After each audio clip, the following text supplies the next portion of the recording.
So as being someone who suffers from depression, I know that it can be hard for friends and family to know what to do and how to deal with it when someone's going through a really tough struggle with it. But here are 5 things that people with depression wish you would stop doing. 1.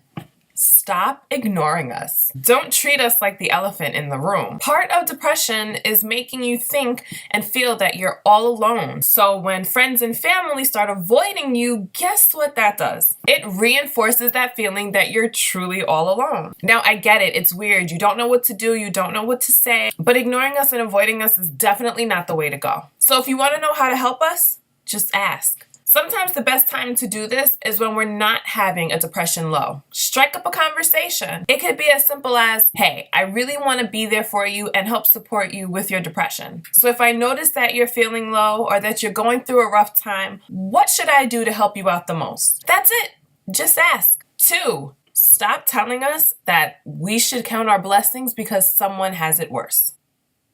Really? We know that. But I don't think any of us have ever visited a family member battling cancer and told them, just count your blessings that it's breast cancer because it could be pancreatic. Count your blessings. It could be stage 4. All of that would sound insane. It's the same thing with depression. All that does is make us feel like our issues aren't significant or that our struggle isn't important enough. And that goes right back to that feeling of being all alone and worthless. Kind of the worst thing that you could do for someone struggling with depression. 3, please don't tell us. Look around, there's so much to be happy about. Why do you need to feel sad? Don't say that.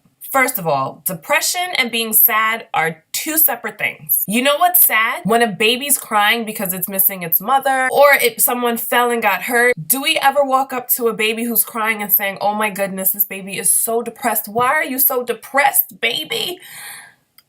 And we know there are things to be happy about, but our brains aren't wired into thinking that way right now. And you need to accept that. Have you ever went up to an asthmatic and said, what do you mean it's hard to breathe? There's just so much oxygen everywhere. Why can't you just do it? I promise you can do it. If you don't do that with asthmatics, please don't do this with people who suffer from depression. Number 4, don't tell us that we'd be okay if we just got up and made ourselves busy. I promise you, we don't like laying in bed all day when it's 72 degrees and sunny outside. Some days we'll only have the energy to just get out of bed and maybe get something to eat. And you know what?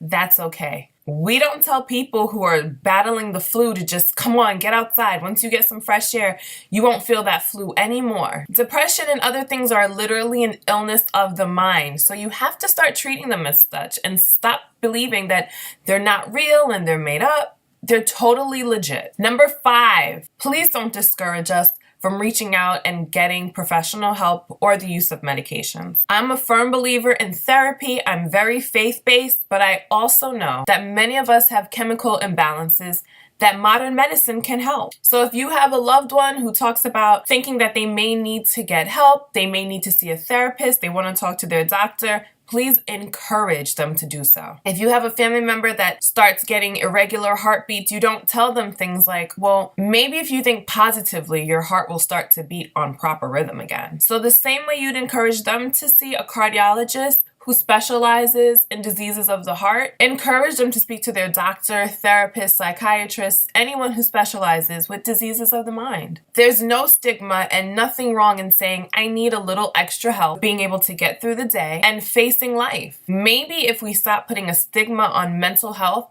and mental health issues, people wouldn't feel afraid to go to their doctors and talk about it or their therapist and talk about it. And we know you don't mean any harm when you tell us these things and your intentions are good and you want nothing but the best for us. But all it takes is a little open communication to find out what we really need and how you can help us more than harm us. I'm Shari Diaz and this is My Face of Depression.